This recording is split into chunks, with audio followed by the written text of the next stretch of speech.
大家都知道，無論喺學校讀書又或者出嚟社會做事，一個人有冇能力集中精神、專心工作，對佢嘅成績同埋成就都有好大嘅影響。我哋緊張小朋友嘅專注力都無可厚非，只不過你有冇諗過，有時我哋喺不知不覺間做咗破壞小朋友專注力嘅幫兇？以下呢個情景相信大家都好熟悉，小朋友玩積木玩得好開心，家長希望寓遊戲於學習，於是一邊玩一邊考下個小朋友。每當佢拎起一嚿積木，家長就會問：呢個係咩顏色嚟㗎？咁英文叫咩呢？佢答啱咗，你仲會讚佢幾聲，好叻叻喎！但係原來呢啲舉動會有機會直接咁影響小朋友嘅專注力發展。點解會咁嘅呢？不如等我哋打開小朋友個腦仔，睇清楚專注力係點樣運作㗎啦。原來專注力分佈咗喺腦部嘅神經元網絡之中，成個系統分為3個部分，包括警覺性網絡、導向性網絡同埋執行功能網絡。佢哋各司其職，令到腦部唔同嘅功能因而聯繫起嚟。即係話，除咗過濾信息之外，專注力仲可以令到人哋集中處理當下感到興趣嘅信息，繼而進入更高層次嘅腦部功能，例如物體辨認、閱讀、學習等等。而呢個過程本身亦會增進神經之間嘅聯繫，所以要專注力發展得好，靠嘅可以話係經驗專注。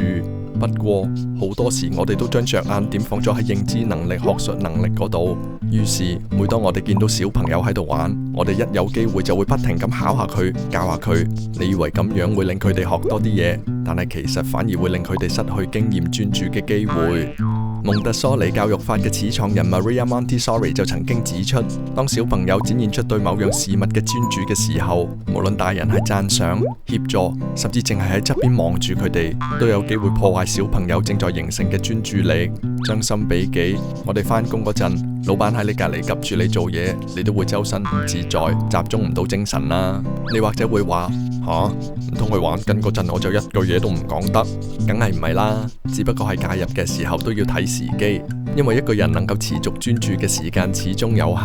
而且越細嘅小朋友能夠持續專注嘅時間就會越短。佢哋會將專注力由一件事物嘅身上轉移到另一樣。家長可以細心留意佢哋嘅眼神、動作，趁佢哋轉移專注力嘅時候先至介入咪得咯。咁如果家長拎住支藤條逼小朋友坐定定，又係咪可以令到佢哋經驗專注呢？咁就要視乎嗰件事情嘅性質，對小朋友嚟講係咪有趣啦。因為有研究發現，新奇好玩、緊張刺激嘅信息會促使大腦中專責情緒嘅區域分泌出多巴胺同埋乙醯膽鹼，呢兩種化學物質會令大腦入邊嘅海馬回神經細胞更為活躍，有助增強專注力同埋記憶力。換句話講，想小朋友多啲經驗專注，俾佢哋做多啲自己有興趣嘅事情，就係最佳嘅方法。試諗下，如果小朋友中意砌積木嘅話，佢根本唔使你教，都會自自然然全神貫注咁砌出自己嘅作品。反覆經驗呢種無意識下嘅專注，將來佢哋就會更有意識咁運用翻出嚟。